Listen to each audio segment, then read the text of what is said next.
Mr. Blackard, we're happy to have you here, but you don't have to stay after the argument.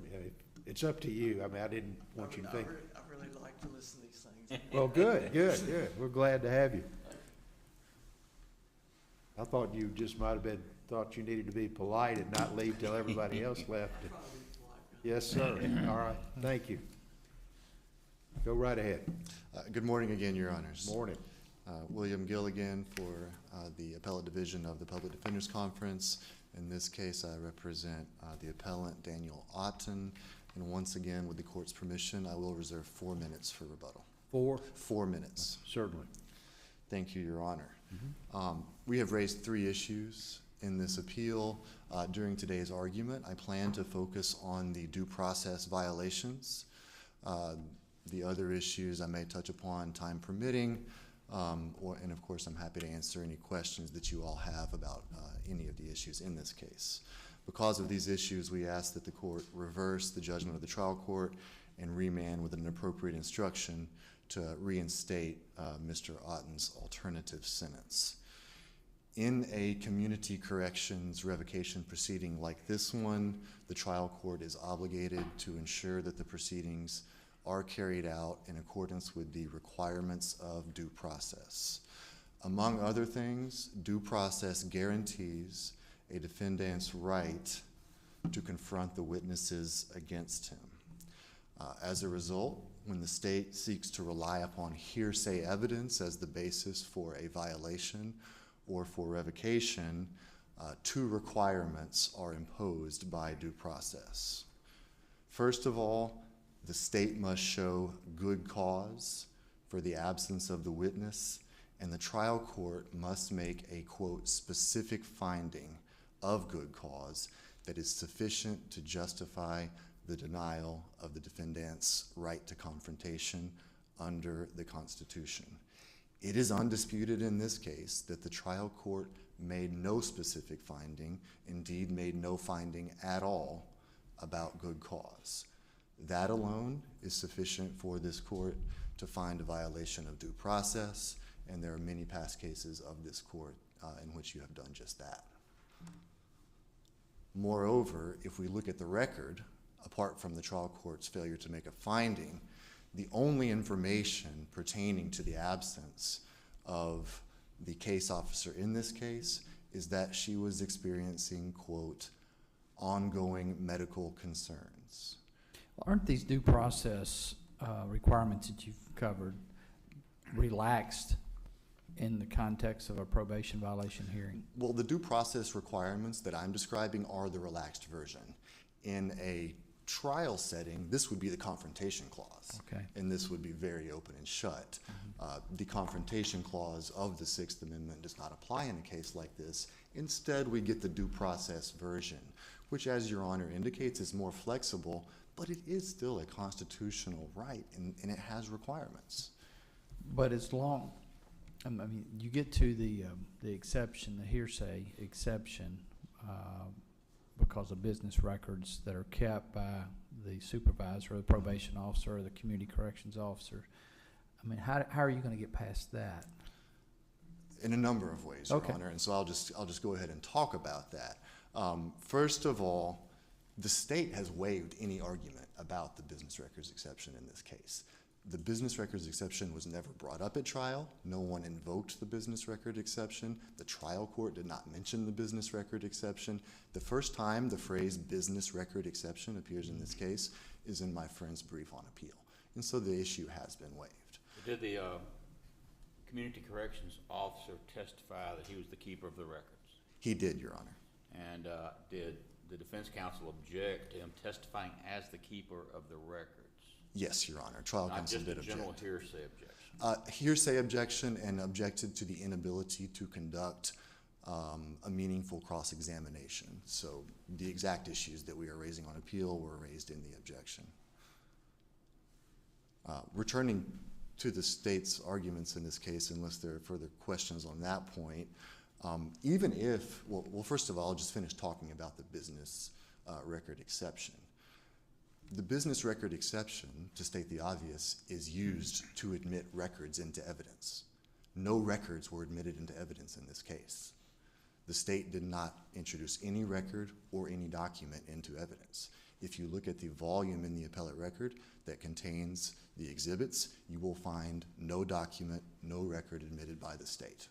There's only one document admitted in this case, and it was a document that was admitted by Mr. Otten that has nothing to do with the issues in this appeal. And so once again, this is a new issue on appeal. There was no business records exception raised at the trial level, and no record was admitted. The state did not introduce any document into evidence.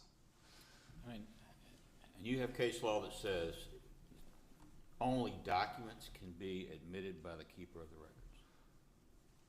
They can't testify or read from the records. Is that what you're arguing? No, Your Honor. I have case law that says that the business records exception is used only to admit records into evidence. Okay, do you have law that says reading from the records are not, quote, records?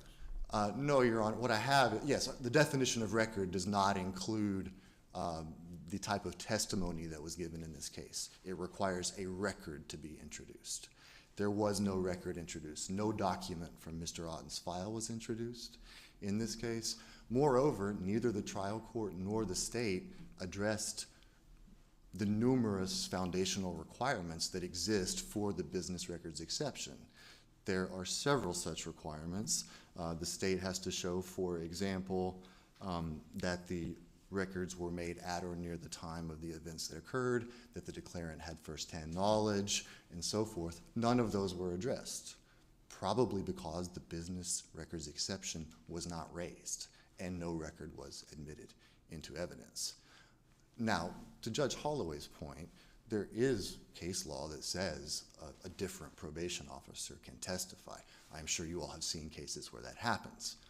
But when that occurs, the state must meet the requirements of due process. And this is the key. Even if a hearsay exception does apply, which it does not in this case, but even if you were to say, for the sake of argument, that the business record exception applies, the due process clause still also applies. The U.S. Supreme Court has recently held that when you have a federal constitutional right at issue, then a hearsay exception cannot supplant that right. In other words, what we're talking about here is the defendant's right to confront the witness against him. If that right's going to be taken away, the state must meet the requirements of due process. And so this court must determine whether there was a finding of good cause for the absence of the witness. Again, there was no finding. The trial court simply did not make that finding.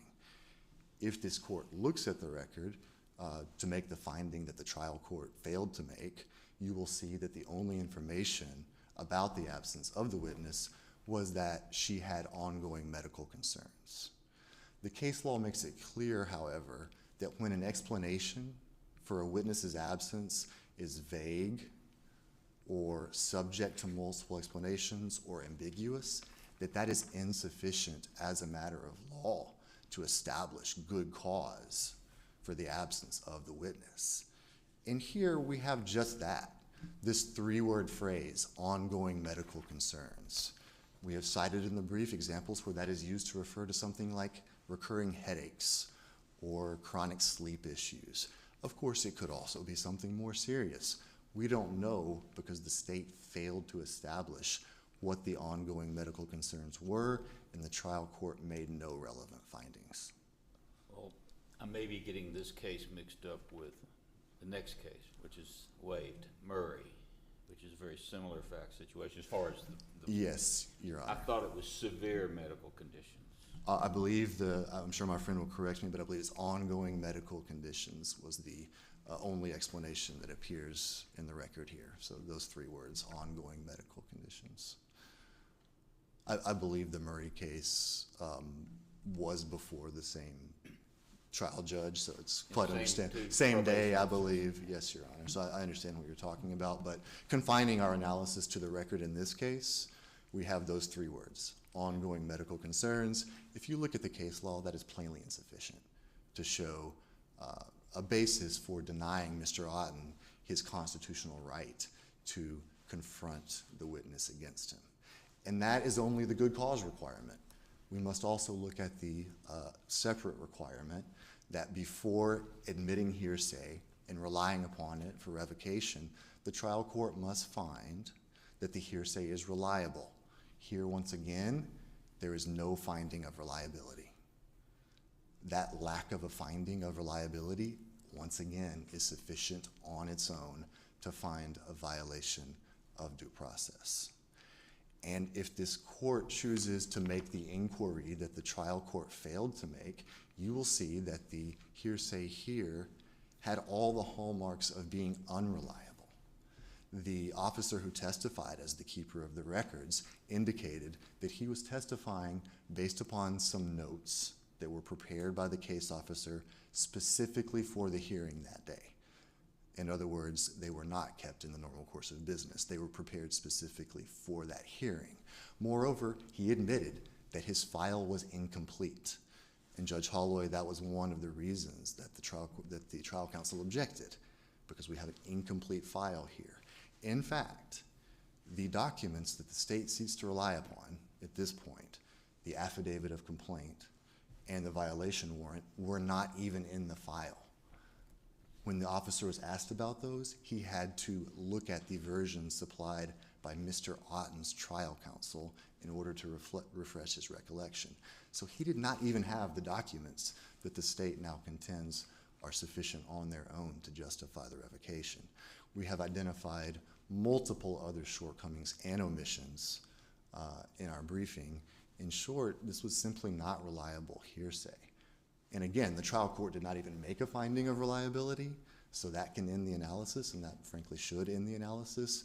But if this court goes a step farther, you will see that none of the traditional indicia of reliability are present.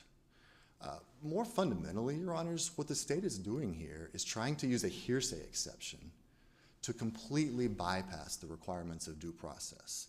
The state has cited no authority for that maneuver, for using a hearsay exception to justify not applying these due process requirements that have been consistently applied in revocation proceedings going back 50 years. If you were to adopt the state's position, then in any revocation proceeding, all the state would have to do is, on the first time at appeal, label the violation warrant as a business record and then completely bypass due process. There is no authority that supports that maneuver, that proposition. Instead, this court should simply apply the requirements of due process and determine that the trial court did not make a finding, a specific finding of good cause, and it did not make a finding of reliability, and so it violated Mr. Otten's due process right to confront the witness against him. At that point, the only thing that remains is to determine whether the state has met its burden of showing that this constitutional violation is harmless beyond a reasonable doubt. The state has not even attempted to meet that burden in this case. The phrase harmless does not appear in the state's brief, and so the state has therefore failed to meet that burden. Moreover, if this court were again to conduct an independent inquiry, what you will see is that the hearsay here was the only evidence. And so it's not like other cases in which this court has found harmless error because there was some other evidence that established the violation. When that happens, it's understandable that this court will say, look, we have a separate evidentiary basis for the violation, for the revocation. That tends to show harmlessness. That is just not the case here. We only have the testimony of the hearsay testimony of this keeper of the records in this case, and the state simply failed to meet the requirements of due process. The trial court failed to meet the requirements of due process, and we have this waived late attempt on appeal to use a hearsay exception that was not raised below in a novel way to bypass due process. This court should not adopt that argument. Unless the court has further questions, I will rely upon my briefing for the remaining issues in this appeal. Just so I'm clear on what you're putting forward here. I mean, you're arguing to three trial judges. Certainly, Your Honor. All of us have had, and we've sat in no telling how many probation violation hearings. And many of those are, the evidence that's received, as in this case, is by someone else that works for the Department of Corrections or Community Corrections Program, and not the actual supervising individual, for whatever reason. There's a lot of turnover. That's one I recall quite a bit. So anyway, someone else comes in, I've reviewed Officer X's file, and here's what it says. Your argument is that's been wrong all these years. No, Your Honor. This is, as you say, quite common. Right. However, some requirements have to be met, because when that happens, you have a witness on the stand who does not have personal knowledge, and so you have a confrontation problem. In the great majority of these cases, and there are many unpublished cases from this court addressing this situation, what happens is the trial court makes a finding as to why the witness is not there. Turnover, for example. That's a perfectly legitimate reason. Even a medical basis would be sufficient if there were more detail, but it has to be something more specific than just ongoing medical concerns, because that could be something where the officer is available in a very short time. So there has to be some, and here's the language. This comes from State versus Wade, which is the leading Tennessee Supreme Court case on this issue from 1993. That in turn is based upon the U.S. Supreme Court's landmark decision in Gagnon versus Scarpelli from about 50 years ago, I believe 1973. There must be a specific finding. Here, there is no finding.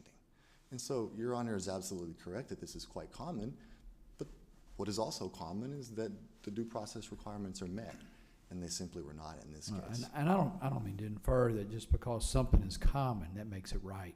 I don't mean to infer that at all. But No, I believe this case, if I can just briefly conclude my answer, is an aberration, not because of what happened, but because there was no finding, no justification for what happened. That's what makes this case different and why it's usually not an issue. Thank you. All right, thank you, Mr. Gill.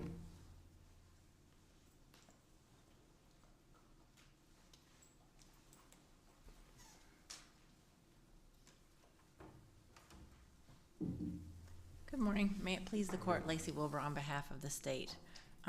Your Honors, I think it's important to say that this was a day of hearings on revocation, because at the very beginning of the hearing, when Mr. Driscoll gets up to testify, the judge says, "You were here earlier, but just for the record, please restate your name and your title." And then the second question after the state asked Mr. Driscoll, "What's your name, what's your title?" The second question on page 6 is, "Are you a keeper of records?" And he answered yes. And in the trial court's analysis of the revocation on pages 19 and 20 of volume 2, he said, "These are records kept in the regular course of business." And the defendant has made an argument that these documents are not in evidence and that they were not introduced into evidence. It's page 1 of the technical record. This probation revocation, this community corrections violation warrant is a charging document, like an indictment. You don't have to introduce it formally. It would be better practice to do so, but it is in the record. And so for the instances in my brief where I said it was admitted, that's error of verbiage, and it was in the technical record. And I just want to make that clear for your honors. The second thing, and defense counsel will correct me if I'm wrong, I'm sure, but I never found that defense counsel at the hearing objected. She said, "Well, Your Honor, we don't have Miss Raveling here. I think this guy is just going to get up here and say, 'I don't know' to a lot of things." And then they just went from there. And I think this was a strategic decision because at the end, near the end of the hearing, they were having a discussion about what was in the record, what had been shown and what had not. And she said, "We don't even know where he lives." And the court said, "Well, you didn't put that into evidence." And she said, "That's not my burden. It's the state's burden." So I think she's not objecting to any of this coming in because she had a strategic decision to allow it to come in because she thought the state was not going to meet their burden of showing. Because she did cross-examine Mr. Driscoll very thoroughly, and he did reply, "I don't know," on many occasions. But for the due process concerns, he was there, he was live, he was subject to cross-examination. She cross-examined him thoroughly. We have this affidavit, and he testified about that, and he testified about things that Ms. Raveling told him from her record that would be necessary for him to testify about at this hearing.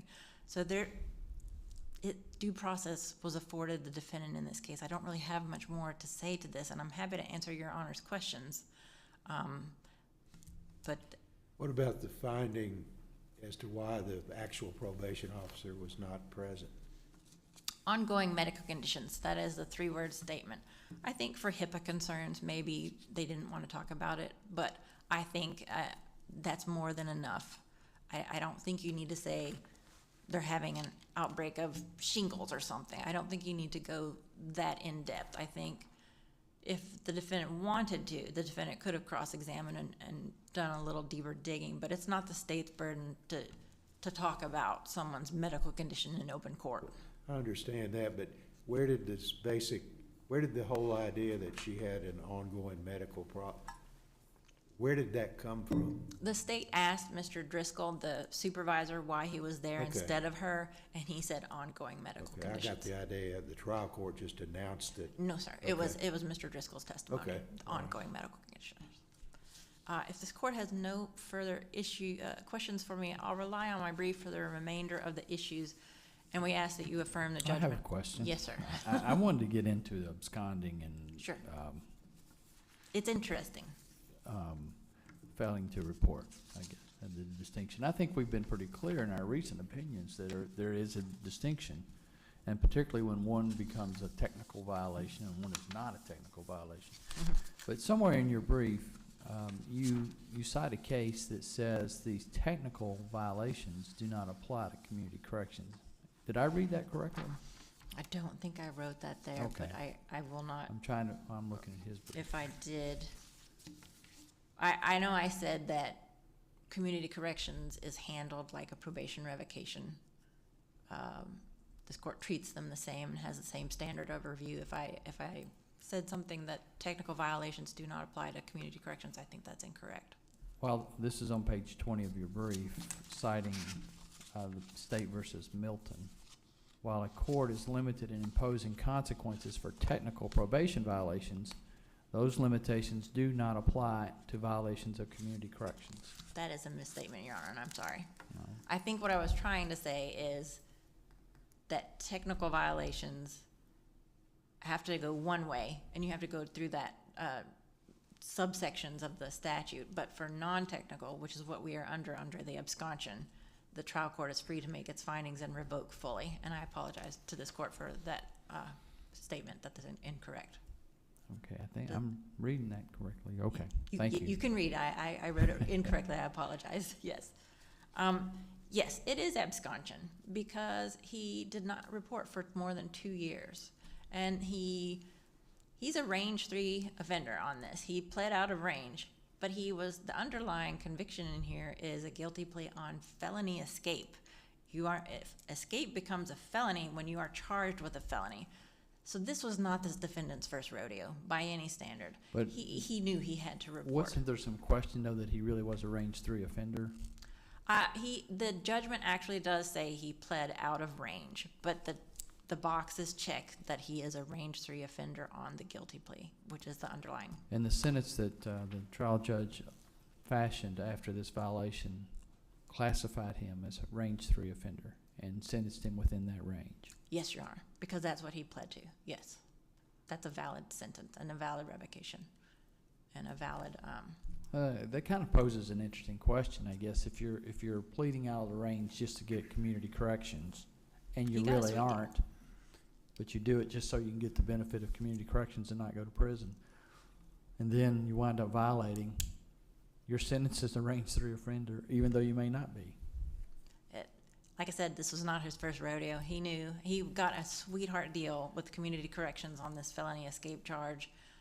He thought it was worth it to him to plead as a range 3 offender. Yeah, And then when he violated, the trial court was within its discretion to resentence him as a range 3 offender.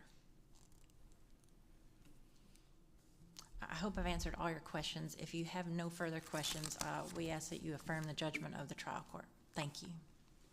Thank you, General. Mr. Gill, you've got 4 minutes, I believe. Let me just ask you, Yes, Your Honor. we didn't get into absconsion much during your, Happy to do so. and I was looking at your second, issue, if I wrote it correctly. A trial court may find absconsion only, and it goes through the things. Did you have a chance to read the recent published opinion of this court that Judge Greenholz offered? Yes, Your Honor, and that case is cited extensively in our briefing, Okay, State doesn't versus he Rand. list several factors, and I'm getting at the word only. I thought there were like 6 or 8 factors that he listed in that opinion. And they are all listed in our briefing and all addressed. Okay. So All right, I every just single saw the one of word those is only here addressed. when I- Well, yeah. and when I say only, that's because and of course this was a scholarly opinion by Judge Greenholz, in which he lists all of the ways that those things can meet the definition of absconsion. But they all have something in common, which is that they meet the definition of absconsion, which has to do with hiding, concealing oneself for a clandestine purpose. The word clandestine. So that when I say only, it's because they all relate back to that same definition, and that is exactly what the state failed to show in this case. Mr. Otten was at his last reported address. As far as the proof shows, he was residing at his last reported address. The state never required him to report. His conditions, and I know you all have seen many hearings, so this is going to sound unusual, his reporting conditions said, you must report as required by your case officer, as required by whoever is supervising you. The state never introduced any evidence that Mr. Otten's case supervisor ever required him to report. So he is sitting at his address, ostensibly complying with the conditions of his community corrections. We're just reading the Bible. Precisely, Your Honor. Waiting to be asked to report. Highly reasonable inference. Right. And as far as we know, he's never told to report. Moreover, the trial court found or stated that his whereabouts were unknown. But the undisputed proof at trial showed that his whereabouts were known. He was at his last reported address. And there was no evidence that anyone ever tried to locate him at that address, that anyone ever tried to serve him with any document at that address, that anyone ever called him or emailed him or did anything to communicate with him to tell him, hey, you have to report, or hey, are you still living at this address? As far as the proof shows, Mr. Otten is simply continuing to reside at his address, engaging in all the hobbies that Judge Wiedemeyer alluded to. Is that proof the original probation order that showed that that was his address and then no other proof was presented? Is that what you're saying, or was there actual testimony that he continued to live there that entire period of time? No, the first thing, Your Honor.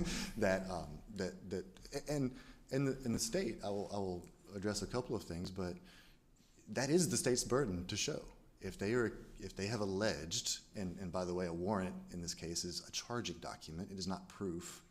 If they have alleged that he has failed to report, then what we see in all the many cases on this, including Judge Greenholz's published opinion, is that there has to be a requirement for him to report. He has to be notified of that requirement, and then he fails to report. We see that over and over again. We don't see that here.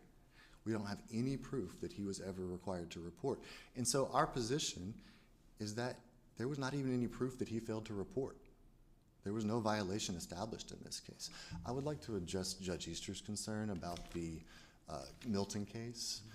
That is an unpublished case from this court. I believe it was authored by Judge Dyer. And in that case held exactly what you said it held, which is that this concept of technical and non-technical violations does not apply in the community corrections context. We respectfully submit that that is not correct.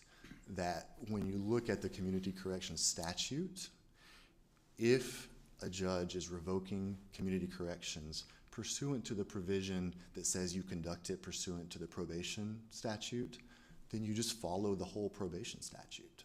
And that includes technical violations, non-technical violations, and so forth.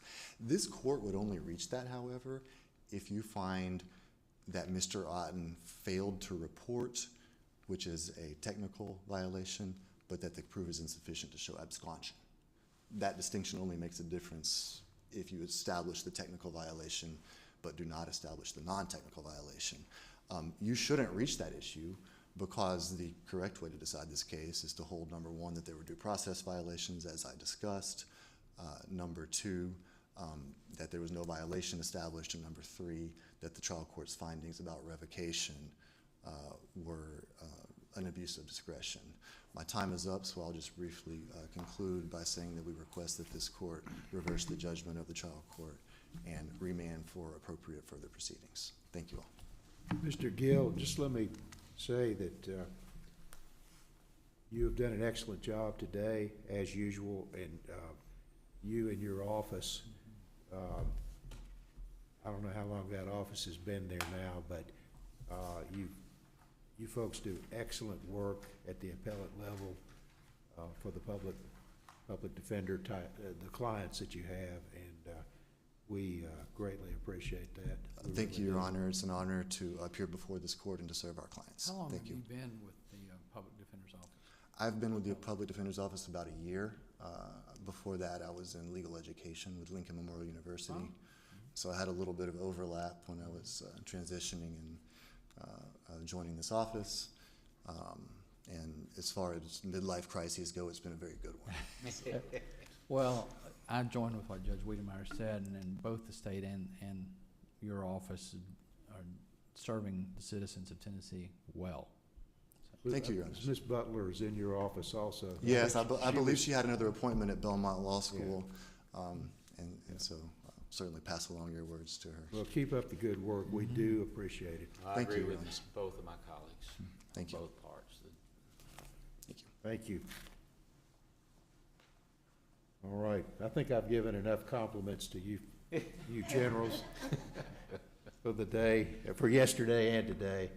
And it does apply to your office as well, so thank you. And while we're concluding the award ceremony here, I want to thank Madam Clerk for keeping us straight as usual, even though you were referred to as the marshal at one point. Yeah, I got it. So you should get a pay raise for that. And thank our state trooper back there too for keeping us safe. And so we'll be in recess until the February session, whatever date that is. Thank you. All rise.